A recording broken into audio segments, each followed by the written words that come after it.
encourage your soul, enlighten your mind, and empower your faith. This is the Light Network.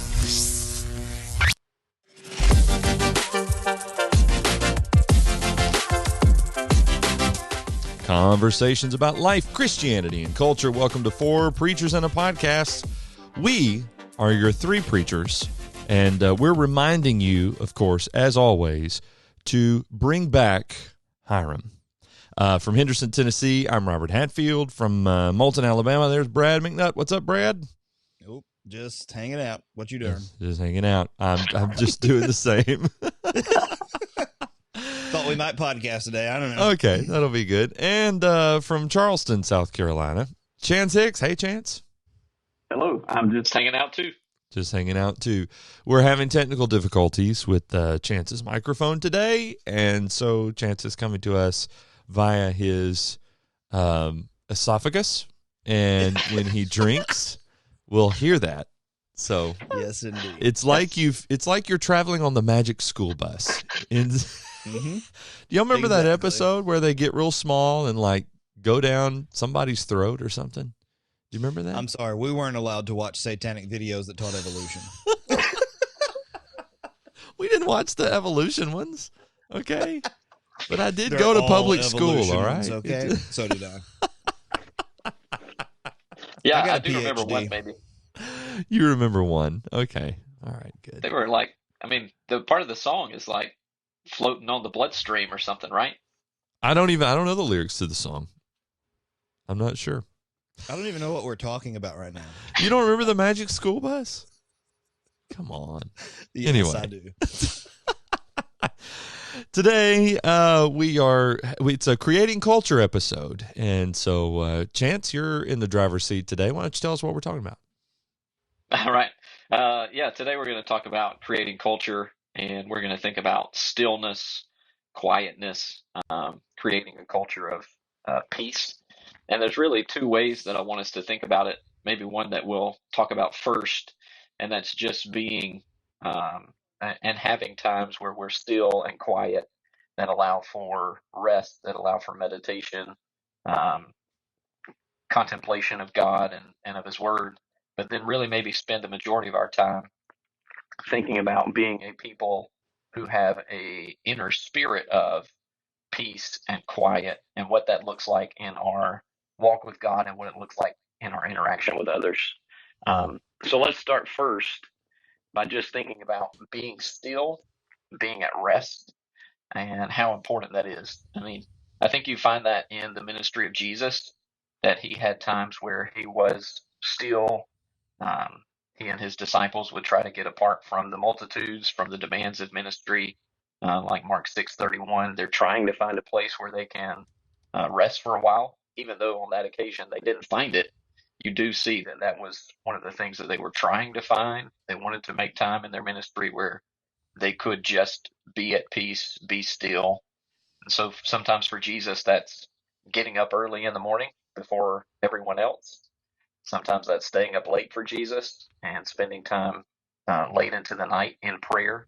But I think there's a need for a time period where we're still, where we're quiet, where things are at rest, and we can be refreshed in that moment. We can pray in that moment, meditate in that moment. What do you guys think about peace and quiet in that sense? It's a discipline, right? And I don't know that I've always thought of it like this, maybe especially in the last several years, and maybe, I don't know, maybe since COVID is when I started thinking about it. I don't know. That was like the last time everybody like really stopped. And I don't know, when we got back, it was interesting to see how quickly life resumed to, back to the speed where we were before. And I know some things have been forever changed and all of that, but at the same time, there was something about that made me think more about it. And a good example, I mean, and we always use like corporate church activities, right? Because it's an easy example. I think it's one that a lot of us as Christians can relate to. But the Lord's Supper, and I don't know if y'all are passing trays again. We're still not passing the trays. And so because of that, a lot of people have noted, yeah, our time for meditation and reflection on the Lord's Supper has vastly decreased. And, we try and encourage the guys, when they're leading us in the Lord's Supper to maybe spend a few minutes, between the prayer for the bread and the prayer for the fruit of the vine. But I mean, you know how it is when you're up there in front of everybody. Every second feels like 10 minutes, and it's kind of weird.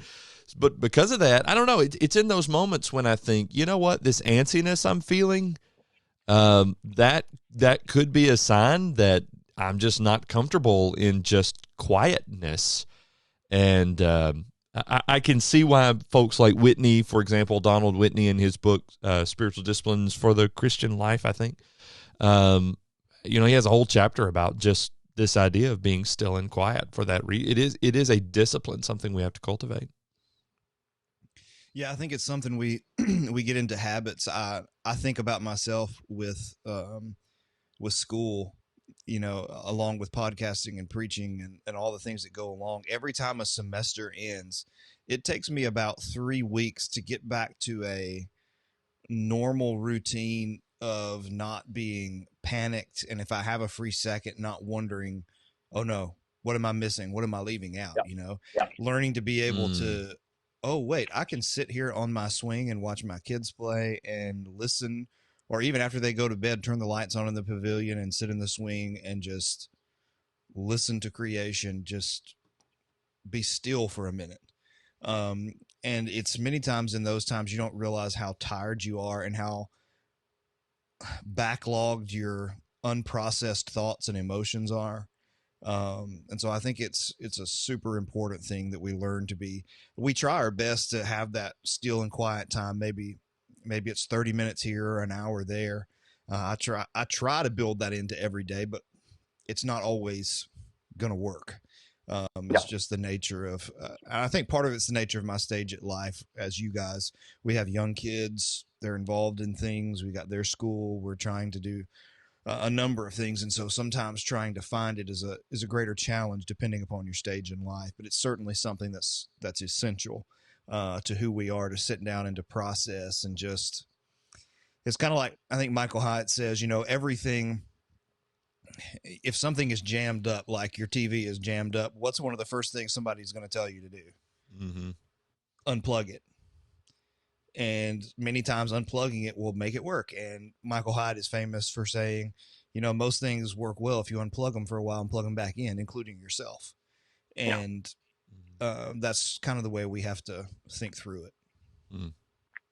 Yeah, no, it is difficult, right? Trying to make time for this to happen because we have so many things going on and so many demands. But I think it's interesting to me, maybe some of the Psalms that we love are Psalms that came out of moments of stillness and quietness, like Psalm 8, when Mm-hmm. David's like, what is man that you're mindful of him? But all that came out of a time of stillness and quietness where he could just look up and meditate on the night sky. And he's like, when I look at your heavens, the work of your fingers, the moon and the stars, like it gave him a time to really think about himself, to really think about his creator, and to really be brought to a place of praise and be in awe of God. And so I think sometimes we're just so wrapped up in the next thing that has to happen that we miss out on seeing the beauty of God in creation or the work of God in our lives, where we could really see it and really spend time giving God glory and praising him for what he's done. Mm-hmm. Right. And if you're, I know y'all are like me, you don't want to waste time, ever. Productivity is a very important thing to us. And, like even when we go to the doctor's office, well, what stack of books can I take with me? Who knows how long it will be? What stack of books can I take with me and work through them? And so it's not necessarily a bad thing, but for me, I wonder if the better discipline sometimes is learning to leave them at home and just making myself be present in whatever moment I'm in and just lay that stuff aside. Mm-hmm. Kind of like you're saying here, David, what's he going to do? He can't even, he obviously has no modern technology, no one else out in the fields with him. he can't even really take scrolls with him. I mean, if they were wealthy enough to have them. So, I mean, that's why I think I've heard it said, we live in an information age, and I enjoy living in the information age. Like, I like the access to all this information, but at the same time, it's like someone has observed it has made us really broad in our understanding of things, but also very shallow. Mm-hmm. We know a little bit about a lot of things instead of, whereas before, you lived on a family farm or something along those lines. You had a few books at home and you read them over and over and over and over again, and you contemplated them deeply. So they may not have been as broad, but they were deeper. And I think sometimes we rob ourselves of that when we don't take the time to sit down and think. And so, I mean, there are multiple elements to it, not just resting your mind, but like you said, using it, connecting dots, contemplating God, and getting a holistic view of what's going on around us. And I think we've been taught, or we've taught ourselves subconsciously or consciously that, we're only useful if the wheels are spinning, like if we're on the bike pedaling and the wheel is turning. But, anyway, you guys have made the point well. There's definitely something to be said for just sitting and thinking. And, yeah, the tension is, redeeming the time, but at the same time realizing that sometimes the better part is just that, coming apart and praying a while. It is investing in the people who are literally in the room with you. It is reconnecting with your spouse. I mean, all of those things are important, and those aren't necessarily things that make the wheel spin in terms of like marking off my to-do list for today, something like that. It's definitely easier to talk about than it is to accomplish. So Yeah. as soon as y'all figure out how to accomplish it, you can let me know and it'll make my life easier. But I think that's probably where most people find themselves, right? They know it is a good idea. They know it is something that would benefit them, but trying to make it into a discipline, make it into a habit, something that we can use, that's where the rubber meets the road, and that's what makes it tough. Yeah. Mm-hmm. So we'll leave that to our listeners and they can tell us how to accomplish it. Yeah. We will just emphasize it needs to be done. Yes. Please let us know. MAIL at thelightnetwork.tv. All right. We appreciate Capital MALE. it.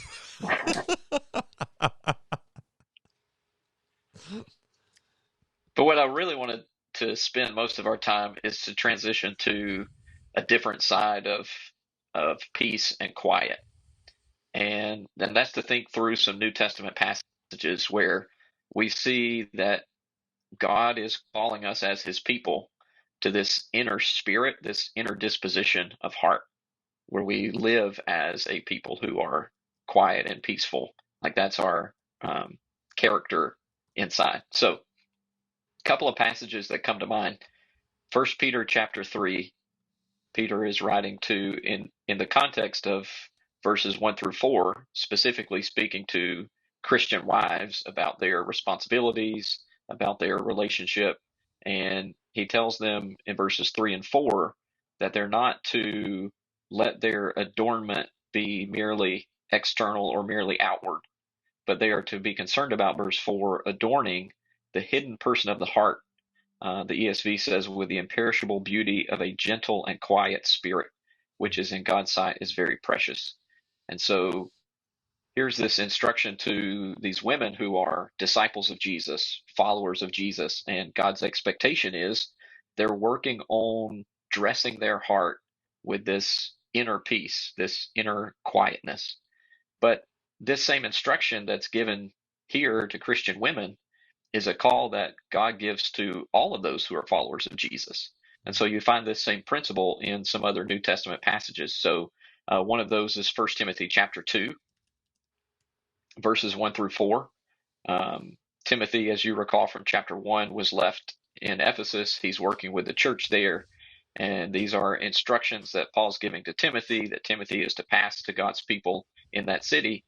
and he wants them to pray for all people, for kings and those who are in authority, um, that we may lead there, verse 2, a peaceful and quiet life, godly and dignified in every way. Um, and so, what he wanted for Christian women, 1 Peter 3, Paul is reminding Timothy and the people in Ephesus, God's looking for that in your heart too, right? That you be a people who are peaceful and quiet within. Another passage is 1 Thessalonians 4, verses 9 through 12. And here's Paul talking to the church at Thessalonica, and he emphasizes brotherly love in verse 9. But when you get down to verse 10, he says, we urge you, brothers, to do this more and more, that is, to continue growing in their love. And then he says, and to aspire um, to live quietly, to mind your own affairs, to work with your own hands as we instructed. So he uses this same terminology, and he says, this should be your ambition. This is what you should aim for. We're urging you. We're pleading with you that God's desire is this peaceful, quiet living. And then Titus chapter 3, verses 1 and 2. And so this is what God wanted the people in Ephesus, the people in Thessalonica. Now we move to this island of Crete in the middle of the Mediterranean, and God's desire for them is the same. Remind them to be submissive to rulers, authorities, to be obedient, to be ready for good work, to speak evil of no one, to avoid quarreling. And then the last thoughts, gentle, showing perfect courtesy toward all people. So a peaceableness, a gentleness, a humility of spirit, a humility of life. And so Christian women, but Christians in general, as followers of Jesus, like God is calling us to peace and quiet. So I want to think through what that looks like, and let's talk together about what does it mean when God's calling us to be a people of peace and a people of quietness um, in our inner disposition. And my first thought is, you know, God's call to peace and quiet isn't quite the same as our call to peace and quiet. I know you guys, like me, have children at home. Do y'all ever ask for peace and quiet? What? I've just forgotten what that even means. Peace and quiet. Actually, peace and quiet is the scariest sound in the world if they're awake. Wait a minute, where are they? What's going on? Yeah. Yeah. But sometimes when we're wanting peace and quiet, like we want no sound, no sight. Like I don't want to hear you, I don't want to see you, I don't want to be disturbed. Like just, but really that's not what God's calling us to. It's not a peace and quiet that isn't seen by the world, that's not heard by the world, that doesn't engage or interact with the lives of others, but it's a inner disposition of heart that will be seen, it will be heard in the world, and it will impact the world around us for God and for Jesus and for the gospel. I mean, you think about 1 Peter chapter 3, when Peter tells these Christian wives that they are to be adorning their inner person with this meek and quiet spirit. He's not saying that she will never be seen, never be heard, and never make a disturbance in that marriage. No, like for these two to be one, she has to be heard. She has to be seen. Like that's a requirement. And so that's the same thought with peaceable and quiet living. It's not having a spirit or a character of heart that never is willing to speak up or is never seen by the world, but is seen in a particular way. Like you think about that passage in 1 Timothy chapter 2, where Paul is instructing Timothy to tell the people in Ephesus to pray for all people, for kings, for those who are in authority, that we may lead a peaceful and quiet life. And I think a lot of times we talk about that passage and the emphasis is on praying for society around us to be at peace and to be quiet so that we can carry out our Christianity, our walk with Jesus.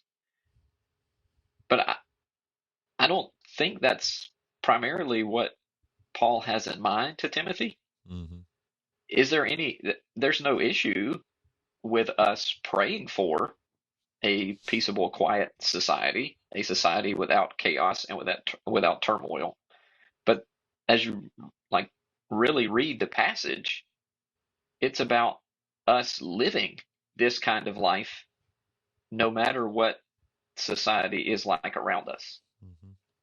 It's a prayer that we would live with this peaceful and quiet spirit. So it's about the hidden person of the heart, the inside. Hmm. Yeah, I just think, Yeah, like, look at the next two characteristics: godly and dignified in every way. So the focus is on some sort of character that the Christians are to display and to maintain in light of, and maybe in spite of, kings and all who are in high positions. I mean, the focus is on that we may lead. So whatever's going on with them now, I mean, I know. I think what's getting us is that there is some connection that Paul is making. At least that's the way it seems in this verse, between the rulers, the kings, and all who are in high positions. But it's almost like he's saying, okay, these are things that I want you to pray about. I want you to pray in for all people, verse 1, through supplications, prayers, intercessions, and thanksgivings. And then I want you to pray for kings and rulers. And then I want you to pray for us, that we as Christians will live in this kind of way, a peaceful, quiet life, godly and dignified.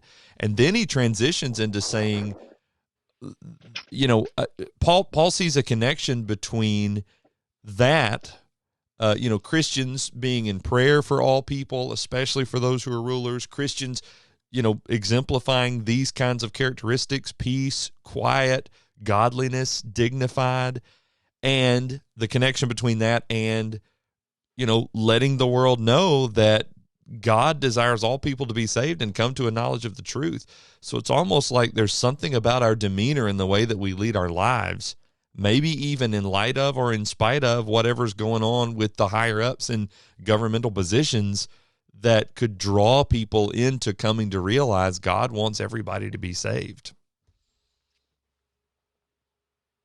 Yeah, I think you're absolutely right. I mean, that's the connection here is this is the kind of life that's going to impact those who are outside of Jesus. Right? You think about that connection even in First Peter 3.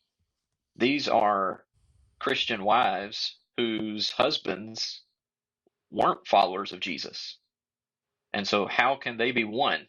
Well, by the demeanor, the lifestyle, the characteristic of heart that they're going to see in their spouse. And so this is the kind of peace and quiet living that impacts the world, where others can be drawn to Jesus and find the salvation that God wants them to have, that God wants them to enjoy with him.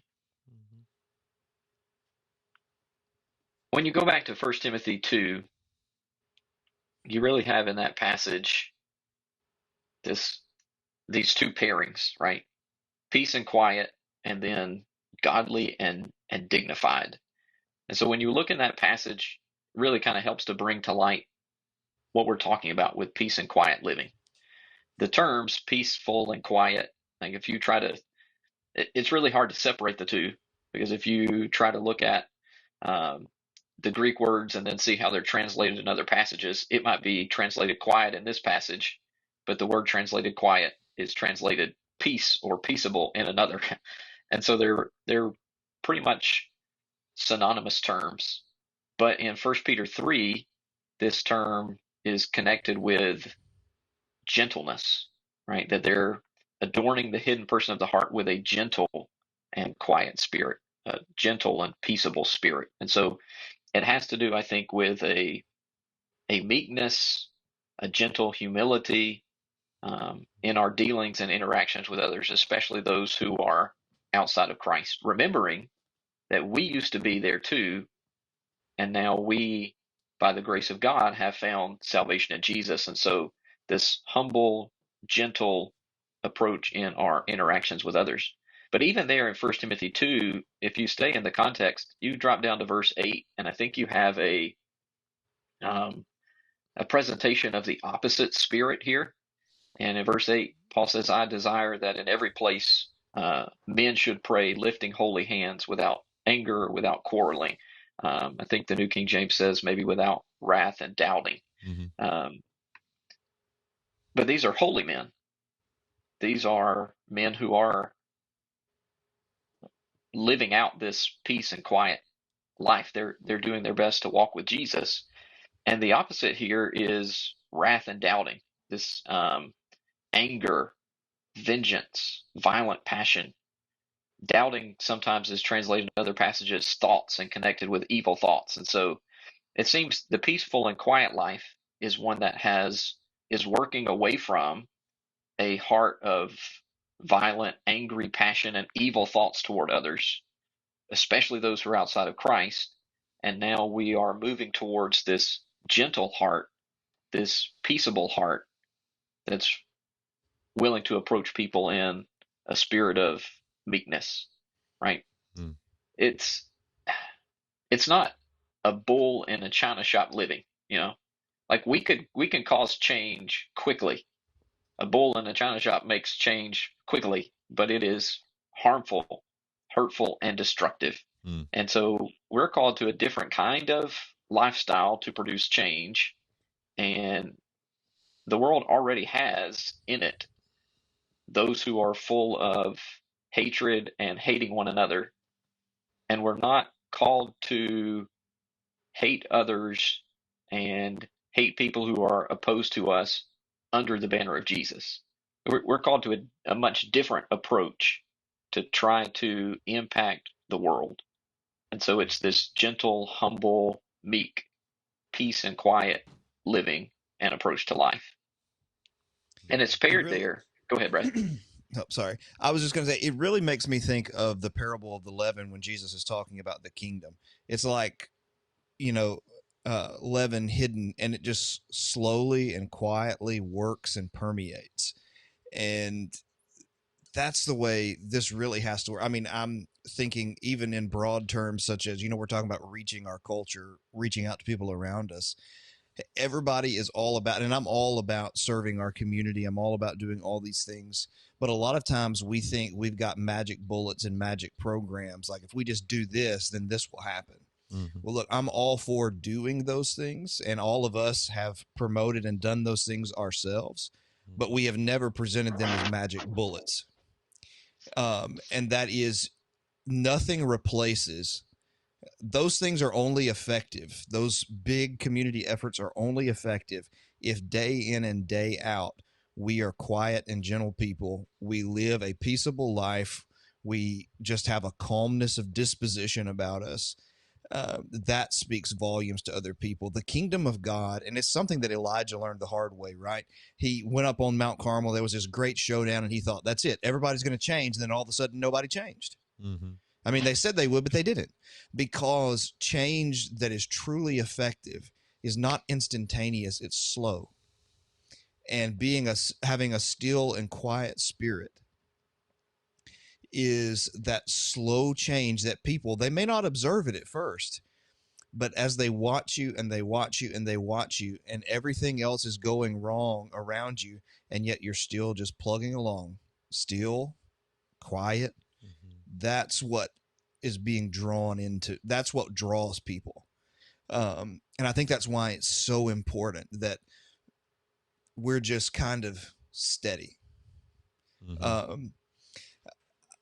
There is, so a couple of years ago, the Chiefs were playing the Buffalo Bills in, it was to go to the AFC Championship game, I think.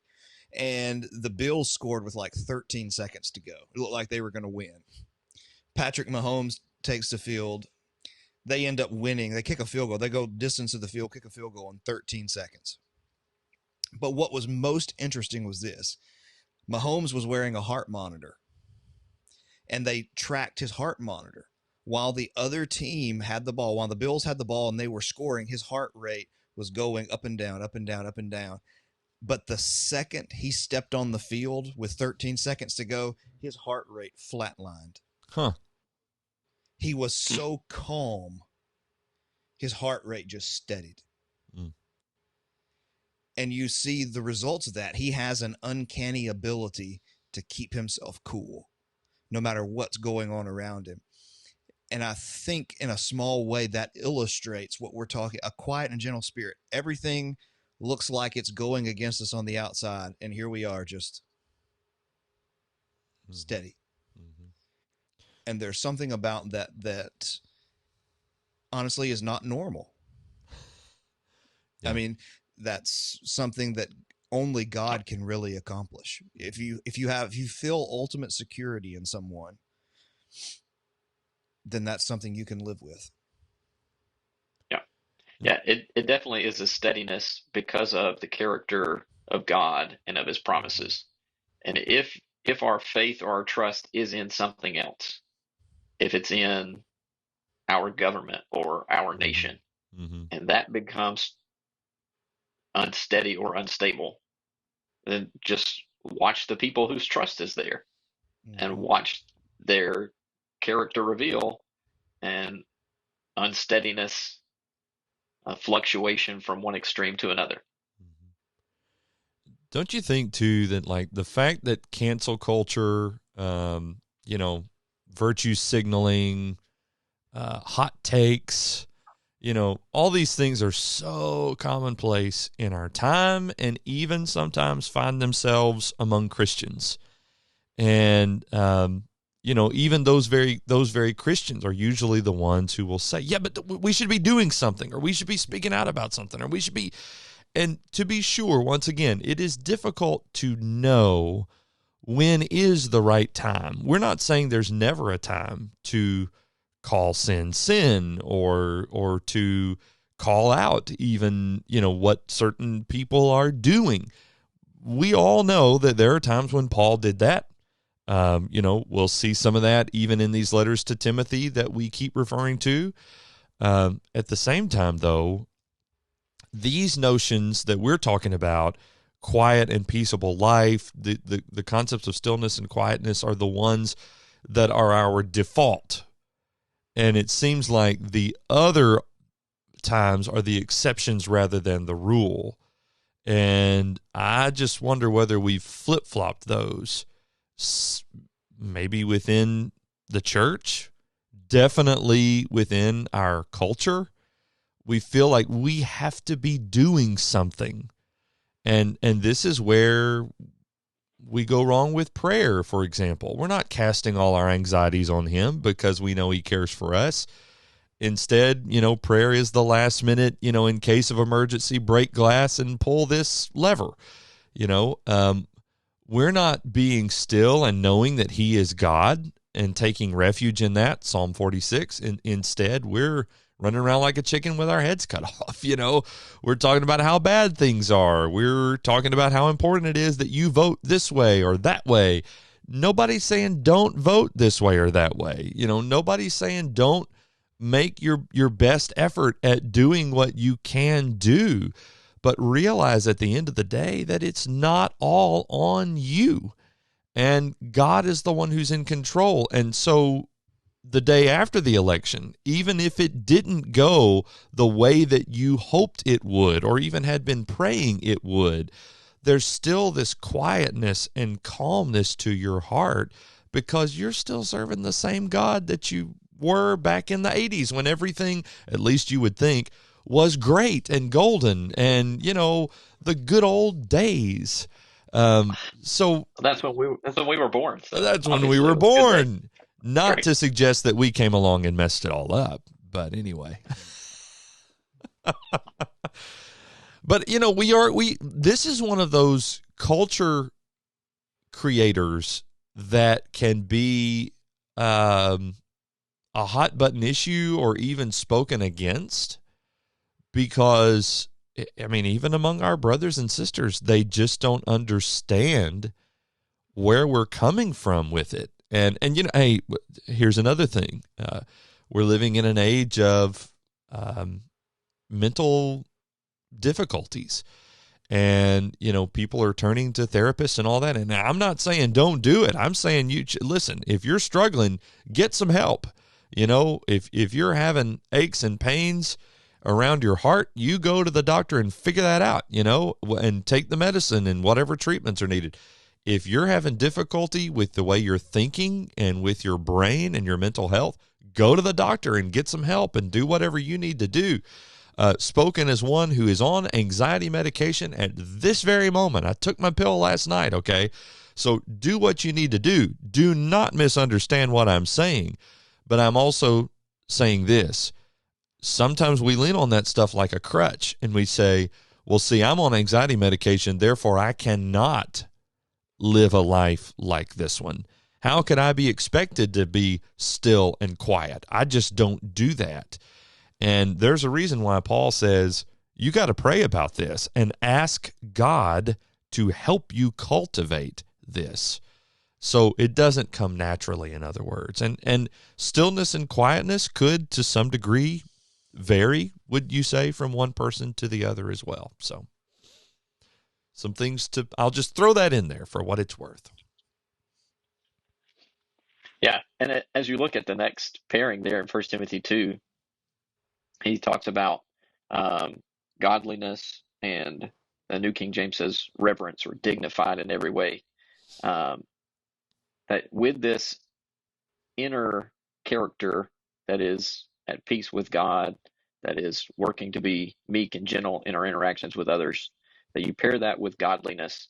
And godliness, I think, is illustrated for us later in this very chapter, down in verses 9 and 10, where he draws our attention to women. But he says in verse 10, that they are to adorn themselves with what is proper for women professing godliness. And then he explains it with good works. This is what it looks like. So it's this inner spirit of peace and quiet, meek and gentle, that's working to do what's beneficial, what's helpful, what's good in the lives of those that are around us. And that is dignified in every way. It's a life that's respectable. And so that's what we're called to live as we walk with God, so that we stand out in the world, so they can observe that new life in Jesus has led to a change and a transformation of life. Now, what does it take to accomplish it? Well, there are a number of things. One is persuasion. Like, we have to be persuaded that this is what God wants us to be, and that we have to pursue it. And so when Paul tells the Thessalonians, 1 Thessalonians chapter 4, he says that you also aspire to lead a quiet life. And it's a term that means make this your aim. I think sometimes we miss it, but just because we've never set it as our goal.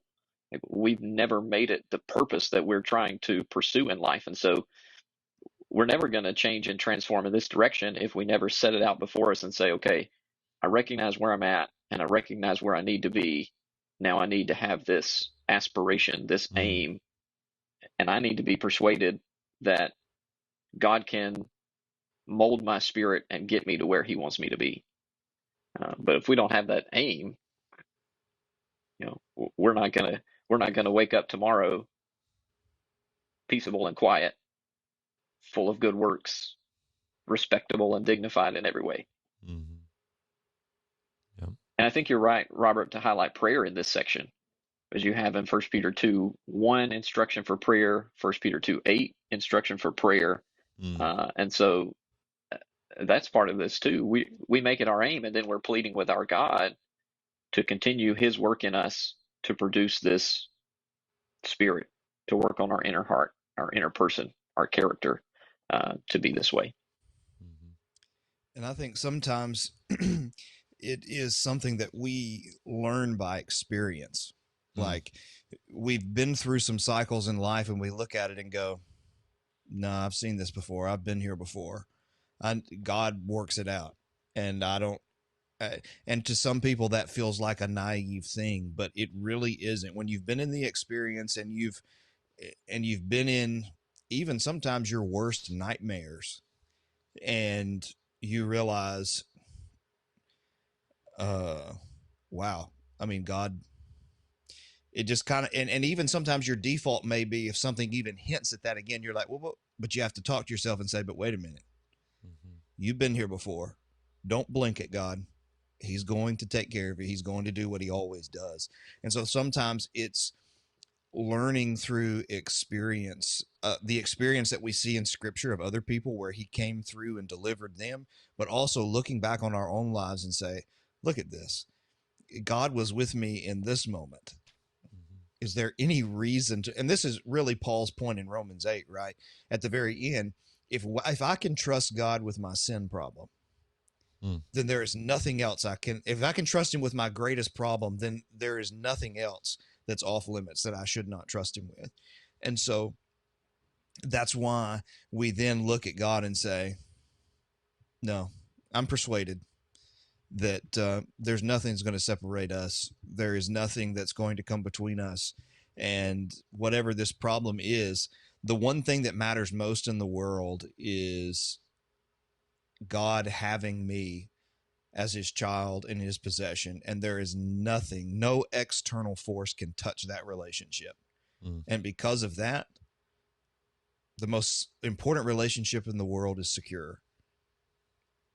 And so if that happens, nothing else matters as long as that is true. Mm-hmm.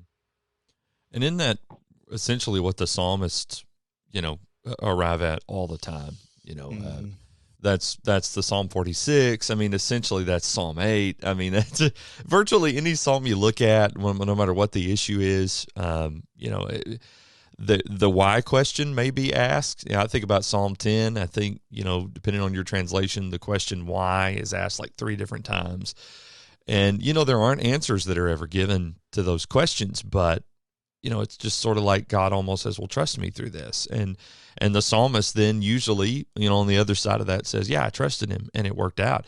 How about John 14, when you talked about sometimes you're facing your worst nightmare, and I'm thinking, yeah, that's what the disciples are doing in John 14, 15, and 16. That's why Jesus goes on this long thing, culminating in this amazing prayer of John 17, where he prays for them. But John 14, 27, he says, I'm giving you my peace.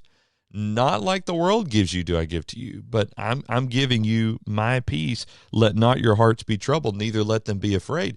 Well, when they're hearing this, I'm positive that must have been comforting to them, because in my mind, I mean, Jesus must have had a comforting presence and a comforting voice. He probably had a still and quiet demeanor. Nevertheless, imagine that. Nevertheless, I'm sure they're thinking, and if not all of them, especially like maybe Philip and Thomas, just because of the stuff they say in John 14 at the beginning of the chapter, but they must be sitting there thinking, yeah, but how? What do you mean? Don't let my heart be troubled. You're saying that you're about to go? Like, what about us? Do we get to go too? We don't know where you're going. How could we figure out the way to get there? But Jesus just says, hey, you got to trust me. And I have encouraged people to do the same thing at times in their lives when things were going awry. I've encouraged myself to do that in those moments. And, the reaction I've gotten from them and the reaction I've given myself at times has almost been like, well, yeah, I know that's the right answer, but. Well, I think that's the thing, too. No one is saying that this is not going to be a battle. Right. That you have to fight. And no one is saying it's not going to hurt like nobody's business. Right. Because it is. I mean, Jesus, again, like you said, the perfection of a quiet and gentle spirit, but he takes his moment in the garden with God. Mm-hmm. And if he's not, I mean, how many times do you say, I've had fervent desire. I have to eat this Passover with you. I have a baptism to be baptized with, and how distressed I am until it is accomplished. Mm-hmm. I mean, but he always conducted himself in a godly and a dignified way. Yeah. And that's the point here. It's not saying that those thoughts aren't there and those turmoils may not be there. It's having an understanding. And I think a writer that we've all read quite a bit is Paul David Tripp. And that is one of the things he talks about many times in his books is you need to be careful how you talk to yourself. Nobody talks to you more than you do. So pay attention, challenge your thoughts, preach the gospel to yourself, take these messages of scripture and put them in there. And so when those feelings arise, work yourself through it biblically And that's where the stillness comes. It's not like Mm-hmm. God just magically pours down this little stream upon you and you're like, well, there it is. Yeah. No, sometimes a quiet and gentle spirit is a battle on the inside, but because you've got the thoughts of your, almost like the war against the flesh and the spirit, right? You've got these thoughts of, I'm still a human being. This is how I still want to react. But then you've got God here and you're having this conversation and you're trying to inform your circumstances by who God is and what he said. Mm-hmm. And you're working through that. And the end result of that will be a stillness and a quietness. So it doesn't make you a hypocrite to struggle with this, to know the right answer, but still to struggle with it. But your thoughts are important. Yes. And to Brad's point, on the other side of that same coin, your actions really determine so much. Now, don't take that in a weird direction. I'm not saying you can't sin in your thoughts, but I guess what I mean by that is to live by faith, to walk by faith and not by sight. 2 Corinthians 5:7 will include, okay, I don't know how God's going to work this out, and that does make me a little anxious, but I'm just going to do the next right thing, trusting him to work it out. And sometimes you have to do 50 reps of that, doing the next right thing. Sometimes you wait years. I mean, I've known people who have waited decades on certain things to be sorted out. I know people's circumstances, it's been the entirety of their lives. You look at Romans 8, Brad, you just referenced it, I'm sure that none of these things can separate us, but he says that to a group of people who are really struggling. And, he assures them the stuff we're going through right now, I mean, that doesn't hold a candle to what the glories are going to be like on that day, Romans 8:18. So some of these things may not be resolved, but you can know that God's going to work it out. And, you're going to have natural reactions to those things. You just will. I guess I'm just encouraging you not to beat up on yourself too much and to just walk in faith. So you may be struggling, but just do what's right and see if you've found what the psalmist says in Psalm 34 to be true. Taste and see that the Lord is good. Or I've been young and now I'm old, and I've never seen the righteous forsaken, nor their offspring begging for bread. I mean, and inasmuch as you see that around you or you see it in yourself, that contributes to the stillness and quietness that you can have even when things seem to be spiraling. Yeah. And we talked about, it is an internal struggle. And I think you see that in the passages that we referenced earlier, that Paul, Peter's having to remind these Christian wives, hey, this is the character that you're called to. Like, don't forget that. Keep working on this internal person. Or the instruction from Paul to Timothy there in 1 Timothy 2 is then followed up in chapter 4 and verse 6, where he is instructed to teach the brethren these things. Like, you're going to have to continue teaching and reminding, and that's the term Paul uses to Titus in Titus 3.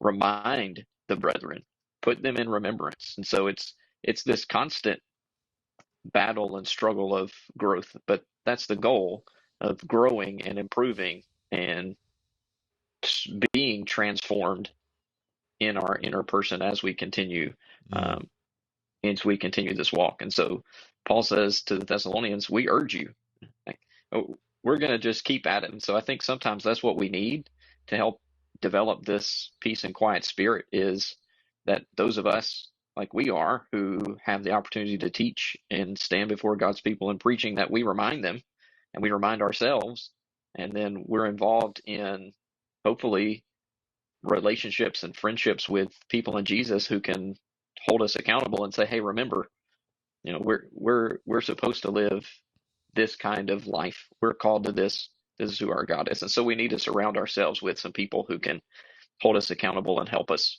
who can partner with us in this and help us move in the right direction. And I'd just like to point out that this does not, advocating for this does not mean that you've abandoned sound doctrine. It means that you are leaning in on that healthy teaching, that you trust God's promises so much that no matter what, this is going to work out, and God will be glorified no matter what happens.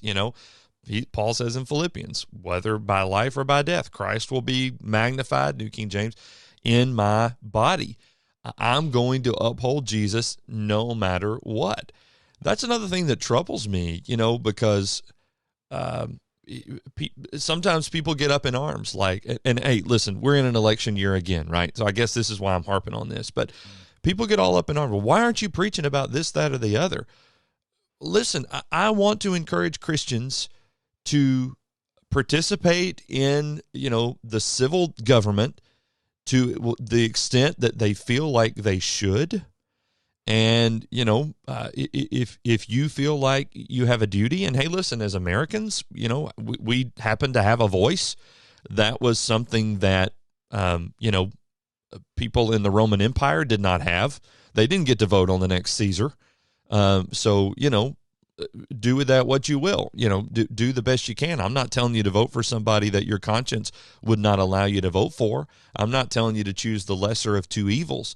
But some of us realize that, if we're going to participate, if our conscience allows us to do that, then that's what we're going to need to do. Direct all your emails to Hiram Kemp, by the way, if you have complaints about what I've just said. Having said all of that, though, at the same time, people get all up in arms. Why aren't you preaching about this? Well, I am, by telling you to have a peaceable and quiet demeanor.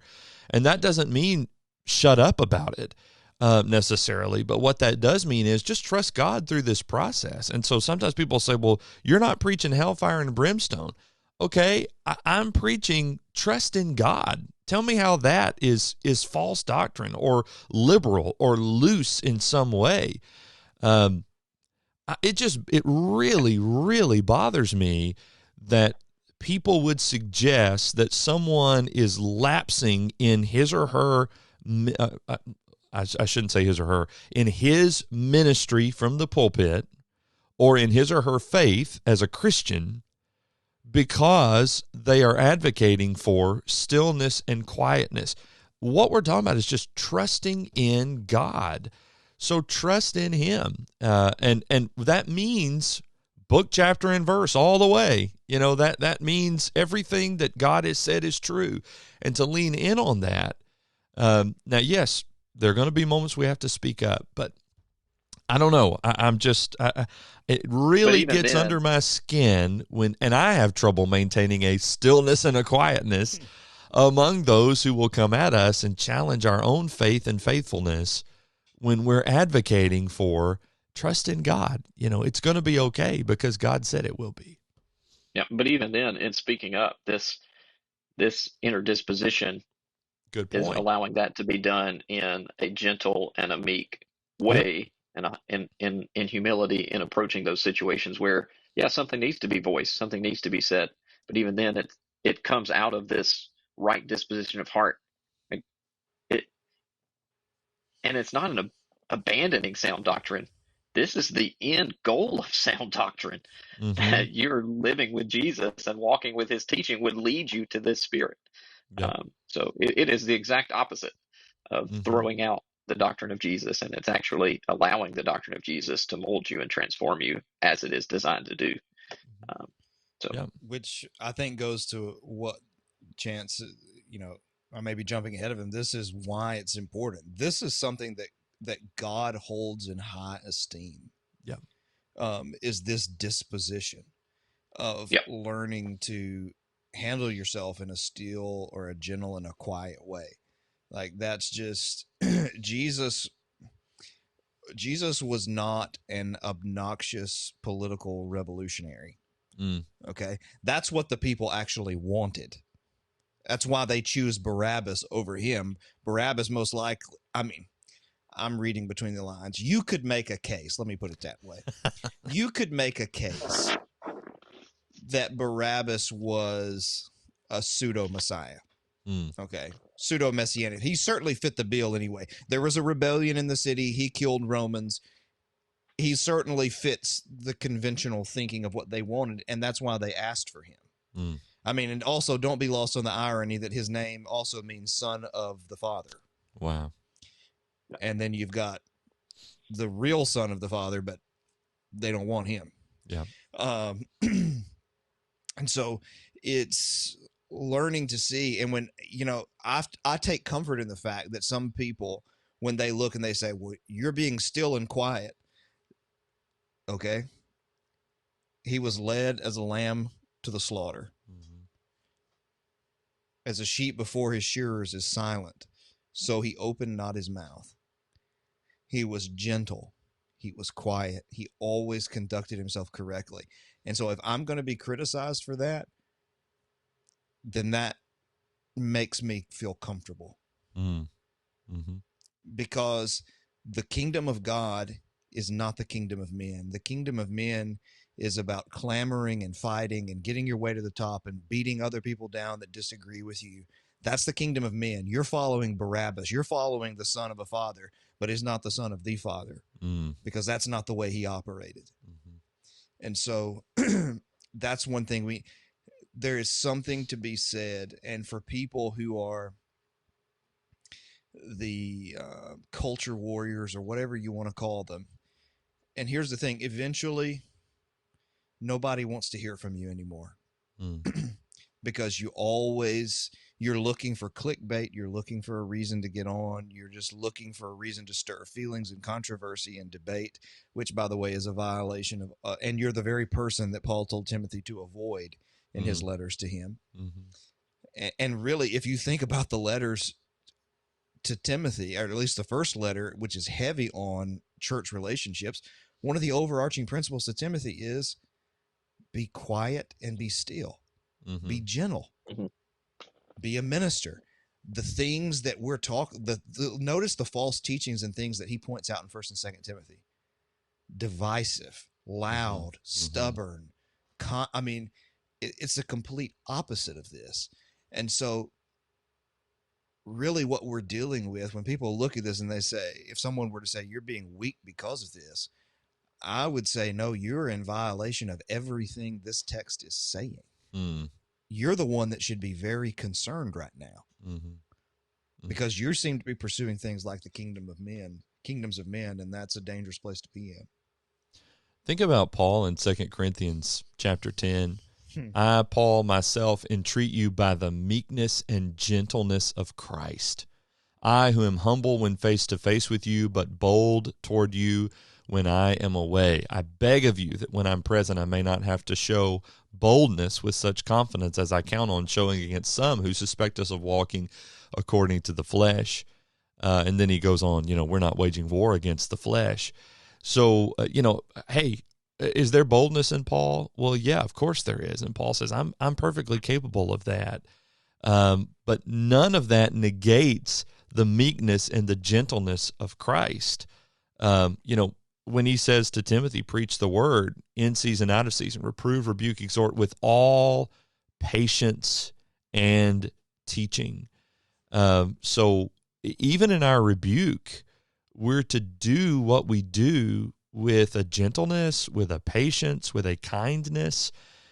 I've had people say, well, what about when Jesus goes in there and flips over the tables? That's a good example of Jesus losing it. No, it's not. And you be careful that you do not blaspheme, because this is a big deal. Jesus was perfectly in control when he went and did the things that he did. And I believe he did what he did as much as to make a statement, a teaching opportunity, to realize the extent to which those guys had overturned the entire purpose of what that temple had been, created for. Jesus is trying to get a point across and to impress upon them the severity of what they are doing and just how far they have departed from the faith. That's the kind of boldness that we are to display, but never a boldness that gets away from us, never an anger that comes out in any way. Righteous indignation, all of that. I get that, but Jesus isn't Jesus losing. Jesus does not throw in a temper tantrum in the temple in response to something. Yeah. So we just need to be careful. To that, would be, okay, I'm convinced you're right. Jesus is not doing that. But let's just say he is. Okay. Okay. Let's just say he is. Okay. That's one time, Right. once. Yeah. Your entire ministry is characterized by it. Now Yeah. justify that. Right.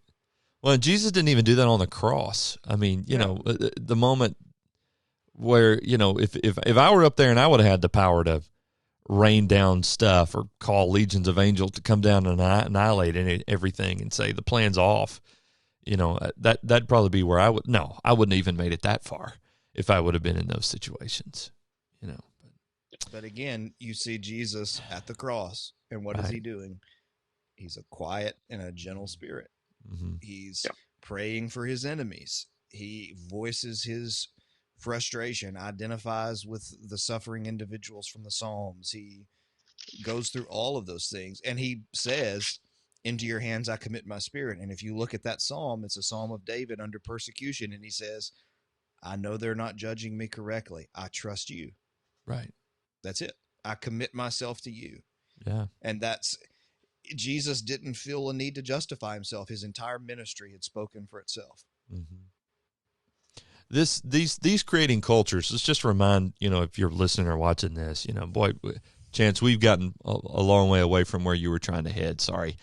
These creating cultures, these are the underlying motivators, characteristics.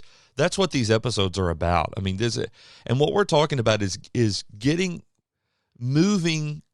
Let me say it this way. What we're talking about is maturing to the point where the word is not just in our heads, it's in our hearts.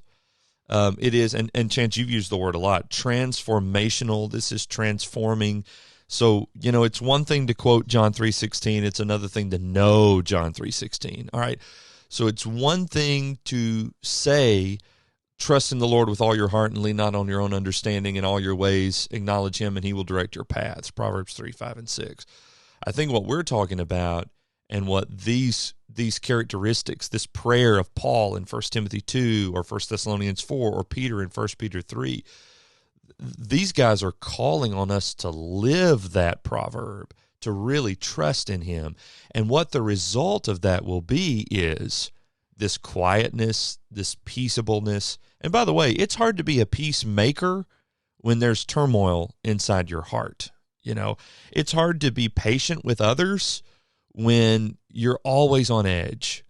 And so this has tentacles in so many parts of our Christian lives, and that's why it's so important to create this culture. Yeah. And that's kind of where I wanted to end our thought was, why it is important. And Brad kind of steered us that direction just a few minutes ago. But one of the things that stands out in this First Timothy passage that we've been drawing a lot from in chapter 2 is how God views this. Verse 3, for this is good and acceptable in the sight of God. And I write in my Bible, so I would recommend circling those two words, good and pleasing or good and acceptable. Like this is good. And the word good here is something like beautiful. Like we look at a mountain range and we're like, man, that's beautiful. Or we step out onto the coast and we look at the sand and we see the waters rolling in and we're amazed at the beauty. And this passage says God looks at his people demonstrating a meek, quiet, gentle spirit, doing good in the lives of others, living respectably before them with this character of heart. And God says, that's beautiful. That's what I wanted my people to do and to accomplish. That's who I wanted them to be. The term pleasing or acceptable kind of connects it with some language from the book of Leviticus about offerings and sacrifices, like Leviticus 22. And so God looks at it and he says, this is a beautiful sacrifice that comes up before him that is well pleasing. It's a sweet smelling aroma. And Peter makes the same thought in 1 Peter 3 when he is telling Christian wives to adorn that inner person of the heart with a meek and quiet spirit. He says, which is very precious in the sight of God. It's beautiful to God when his people live like this, and we demonstrate that characteristic to the world. And then he connects it in verse 4 with God's desire to save. So this is the kind of lifestyle that's going to have an impact on those who are without, on those who are on Mm, the outside. And Paul makes that connection in 1 Thessalonians chapter 4 and verse 12. He says, I want you to aspire to lead this quiet life so that you might walk properly before outsiders. Oh, because this is the kind of life mm, that's missional.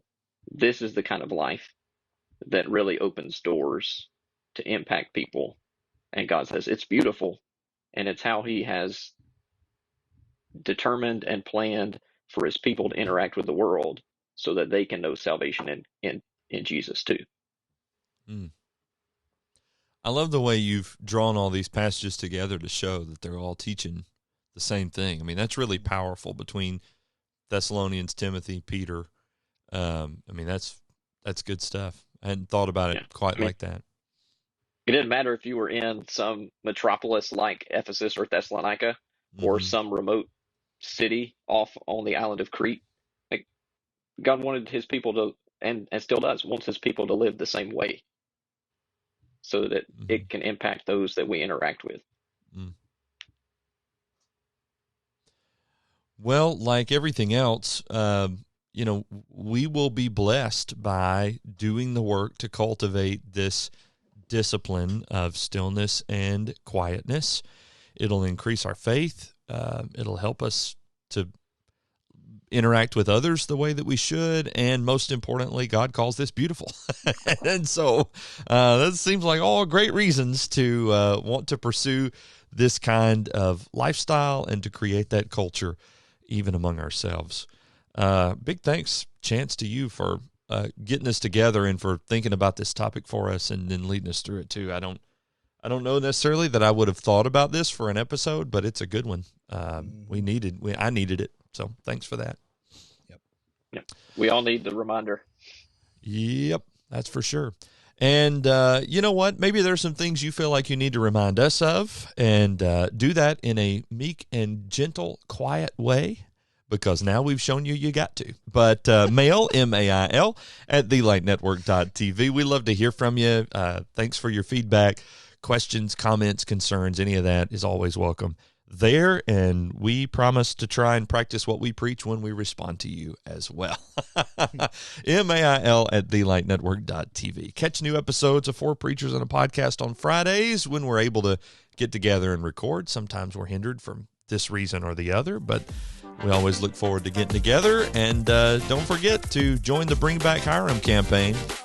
Until then, stay cool.